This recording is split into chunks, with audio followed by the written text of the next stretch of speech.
ice on my hand. Alright, Zach, so that concludes our playing lesson. So I would like to thank you for being a student of mine for the past couple weeks and let me teach you and fix a few things. So on this last one, I just want you to recap what you learned from lesson 1, full swing. Yeah, lesson 1 with the full swing really worked my driver, the consistency, more than anything. So what we did was that I was swinging a little too quick.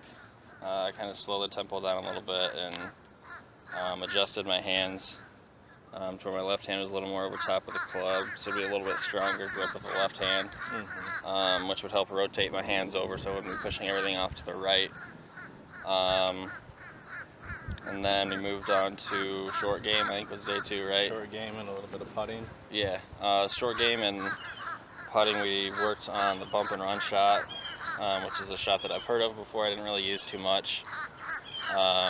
You're a typical player that likes to use a wedge, aren't you? Right, yeah. Instead of trying to get it close, you have the chances of hitting your wedge shot being short too long versus hitting the bump and run and letting it roll and get closer to the hole.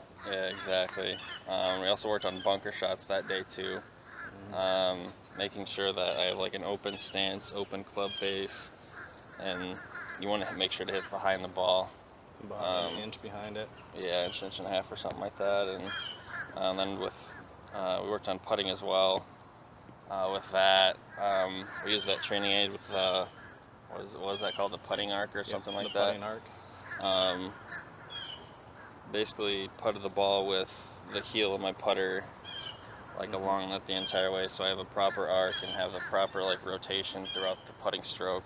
And the proper momentum to hit the ball and make sure it gets in the putt. Yeah, exactly. Right. Exactly. And next one we did some club fitting and we tested your lies of your irons. Right, yeah, with the club fitting it was pretty interesting, all that data that we did, found out I should say. I mean, my irons were slightly flat, that I need them to be maybe a degree more upright, so I make a little more solid contact instead of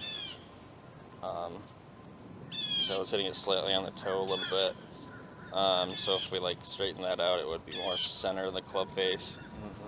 And then with the on-course that we did today, it was basically just reinforcing everything that we went through on the first couple of days. Exactly. So I do a punch shot. Right, yeah, the punch shot was